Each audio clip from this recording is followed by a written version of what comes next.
Thomas the Tank Engine was feeling bright and cheerful. It was a splendid day. "Good morning," he whistled to some cows, but the cows didn't reply. "Never mind," said Thomas, "they're busy with their breakfast." Next, he saw Bertie. "Hello, Bertie. Care for a race today?" But all Bertie could say was, "Ouch! That's another hole in the road." "I'm sorry, Bertie," smiled Thomas. Thomas was still in good spirits when Bertie arrived at the next station. "Bad luck, Bertie," said Thomas. "Now, if you were a steam engine, you would run on a pair of reliable rails." "Huh," replied Bertie. "The railway was supposed to deliver tar to mend the road 2 weeks ago. You can't trust a thing that runs on rails." "I run on rails. You can trust me, Bertie. I'll see if I can find out what's happened." Thomas left Bertie and made his way along the branch line towards the big station by the sea. James was snorting about in the yard. "It's too bad. Percy goes to work at the harbour and I do his job, here, there and everywhere." "Take that!" "Ooh!" groaned the trucks. "Just you wait, we'll show you." Gordon laughed. "I'll tell you what, James, if you pretended to be ill everywhere, you couldn't shunt trucks here or go to the quarry there, could you?" "What a good idea," agreed James. "Look, here comes Thomas. I'll start pretending now." Thomas was sorry to see the engines looking miserable. "Cheer up, it's a beautiful day." "Yes," grumbled Gordon, "but not for James." "What's the matter?" "He's sick," replied Gordon. "Yes, he is. I am," stuttered James. I don't feel well at all." "Don't worry," said Thomas kindly. "I'll help out if you're ill."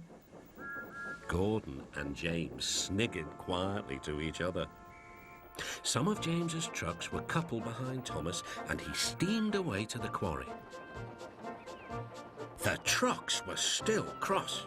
"We couldn't pay James back for bumping us, so we'll play tricks on Thomas instead. One engine is as good as another." But Thomas didn't hear them.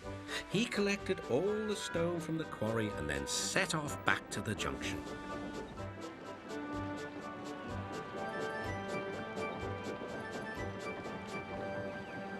Danger lay ahead. "Now for our plan," giggled the trucks. "Go faster, go faster." "Slow down," called Thomas's driver and applied the brakes.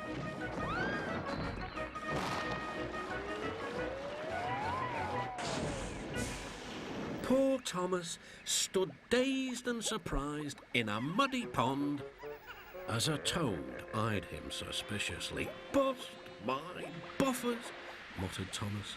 The day started so well, too. Duck pulled away the trucks, and Edward helped Thomas back to the junction. Suddenly, Thomas remembered about the missing tar. He told Edward all about it.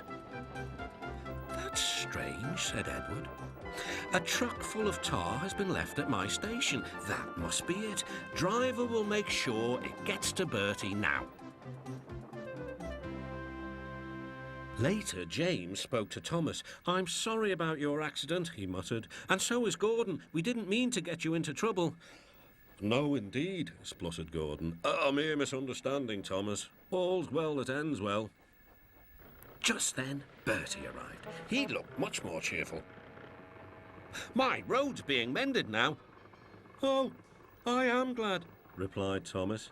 "Thanks for all you did. Now I know I can trust an engine, especially if his name is Thomas." Gordon and James puffed silently away to the shed. But Thomas still had company. "Well, well," he sighed. "What a day for surprises." The toad, who was looking forward to a ride home, noisily agreed.